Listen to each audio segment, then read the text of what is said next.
എൻട്രിയിൽ actually ഞാൻ ഇങ്ങനെ add വന്ന് കൊടുത്തൊന്നുമല്ല, എൻട്രിയിൽ ഡിജിറ്റൽ മാർക്കറ്റിൽ ഉണ്ടാവും എന്ന് വിചാരിച്ച് സെർച്ച് ചെയ്ത, അങ്ങനെ ഉണ്ടെന്ന് കണ്ടു. അങ്ങനെ ഞാൻ ലീഡ് ഫോം കൊടുത്തിട്ട് വർഷയാണ് എന്നെ വിളിച്ചത്.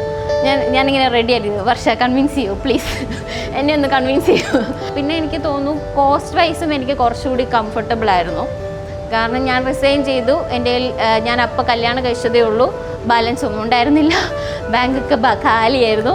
അതുവരെ ഉണ്ടായിരുന്ന സേവിങ്സ് ഫുള്ള് പൊട്ടി. കല്യാണം കഴിഞ്ഞ് എല്ലാം തീർന്നിരിക്കുമ്പോഴാണ് ഞാൻ കോഴ്സ് ചെയ്യാൻ തീരുമാനിക്കുന്നത്. വർഷം എന്നെ നല്ലപോലെ കൺവിൻസ് ചെയ്തു.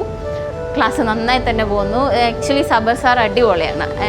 നമ്മൾ കോഴ്സ് സ്റ്റാർട്ട് ചെയ്ത ടൈമിൽ ഈ ക്ലാസ് കേൾക്കുന്ന സമയത്ത് സിസ്റ്റത്തിനകത്ത് വരുന്ന ഇതെങ്ങനെ എടുക്കുന്നത്, അതെങ്ങനെ എടുക്കുന്നത് എന്നൊക്കെ ഉള്ള ചോദ്യമില്ലേ, അങ്ങനത്തെ ചോദ്യങ്ങൾ കേൾക്കുമ്പോൾ സാർ എങ്ങനെ ഇതൊക്കെ ബേസിക് ആണല്ലോ, ഇവിടെ പറഞ്ഞു തരേണ്ട കാര്യമല്ല, അത് സെപ്പറേറ്റ് വേണമെങ്കിൽ ചോദിക്കാം, അങ്ങനെ തോന്നും, സമയം വേസ്റ്റ് ആണല്ലേ. പക്ഷേ സാറിന് ഭയങ്കര പേഷ്യൻസാണ്, സാറിനൊരു മടിയില്ല. നമുക്ക് തോന്നും ഇതൊക്കെ രണ്ടാമതും മൂന്നാമതൊക്കെ ഇങ്ങനെ റിപ്പീറ്റായിട്ട് ചോദിക്കുക, സ്ക്രീൻ ഷെയർ ചെയ്ത്, ഇതിലുള്ള കാര്യമല്ല.